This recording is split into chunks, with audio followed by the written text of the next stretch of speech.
যে জায়েদ খানকে ধইরা যদি ধুমসে পিটাইতে পারতাম। তুমি আমাকে এতগুলা টাকা এত ইজিলি লিখে দিতে পারলা? বৈষম্য বিরোধী ছাত্র আন্দোলনের তোপের মুখে গত 5 আগস্ট প্রধানমন্ত্রীর পদ থেকে পদত্যাগ করে ভারতে চলে যান শেখ হাসিনা।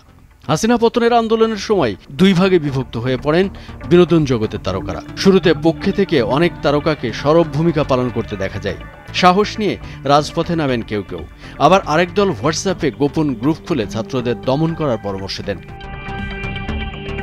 আন্দোলনের সময় গোপন ওই গ্রুপে কথোপকথন নিয়ে সমালোচিত হন অভিনেতা ও উপস্থাপক শাহরিয়ার নাজিম জয়। আমাদের অবস্থান পরিষ্কার করে নতুন বাংলাদেশে আমাদের একটি স্টেটমেন্ট আসা উচিত। বর্তমানে একটি বেসরকারি টেলিভিশন চ্যানেলে 300 সেকেন্ড অনুষ্ঠানের উপস্থাপক হিসেবে রয়েছেন তিনি। 300 সেকেন্ড অনুষ্ঠানে বিভিন্ন ধরনের প্রশ্ন করার জন্য হরহামেশাই সংবাদের শিরোনাম হয়ে থাকেন জয়। হঠাৎ করেই এই উপস্থাপকের মা সম্বোধন করে একটি চিঠি সামাজিক যোগাযোগ মাধ্যমে ভাইরাল হয়েছে। কে সেই মা? পূর্বাঞ্চলে জায়গা পেতে 2014 সালে তৎকালীন প্রধানমন্ত্রী শেখ হাসিনার কাছে একটি চিঠি লিখেছিলেন জয়, যা সম্প্রতি প্রকাশ্যে এসেছে।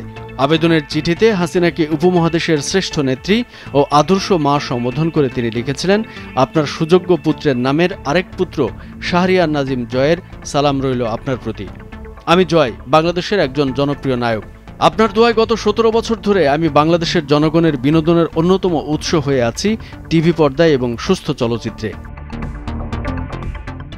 এই উপস্থাপক আরও লিখেছেন, আপনি অত্যন্ত দরদি এবং বাংলার মানুষের বিপদের বন্ধু। শুধু তাই নয়, গত নির্বাচনকালীন সময়ে আপনি যে বলিষ্ঠ, সাহসী ও জ্ঞানদীপ্ত আদর্শের উপর বলিয়ান ছিলেন, তা আমাদের মতো মানুষকে আজীবন আপনার নেতৃত্বকে স্যালুট জানানোর অঙ্গীকার করিয়েছে। মা, আপনার নিকট একজন শিল্পীর আবেদন। আমার সমসাময়িক সব শিল্পী পূর্বাঞ্চলে 10 কাঠা 5 কাঠা প্লট পেয়েছে, কিন্তু আমি এখনো কোনো প্লট পাইনি। জয় আরও লিখেছেন, মা, পূর্বাঞ্চলে একটা জমি আমার স্বপ্ন, আমার সন্তানের ভবিষ্যৎ।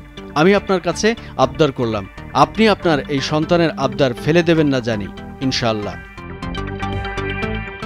এদিকে 2015 সালের 20 এপ্রিল নির্বাচনী প্রচারের সময় বিএনপি চেয়ারপারসন বেগম খালেদা জিয়ার গাড়িবহরে হামলা করে তাকে হত্যা চেষ্টার অভিযোগে শাহরিয়ার নাজিম জয়ের বিরুদ্ধে মামলা করা হয়েছে। ঢাকার মেট্রোপলিটন ম্যাজিস্ট্রেট জাকি আল ফারাবির আদালতে ব্যান্ডশিল্পী আসিফ ইমাম বাদী হয়ে এই মামলা করেন। সেদিন খালেদা জিয়ার গাড়িবহরের 12-14টি গাড়ি ভাঙচুর করে, 4টি মোটরসাইকেলে আগুন দেয় এবং নেতাকর্মীদের মারধর করেন। উল্লেখ্য, 2007 সালে গোধূলি লগ্নে নাটক দিয়ে টেলিভিশন পর্দায় অভিষেক হয় শাহরিয়ার নাজিম জয়ের। এছাড়া তিনি ATN Bangla celebrity talk show, sense of humour, Asian টিভির কমন সেন্স এবং 21 টেলিভিশনের উইথ নাজিম জয় অনুষ্ঠান উপস্থাপন করেছেন। কামরুজ্জামান আরিফ, ভোরের কাগজ।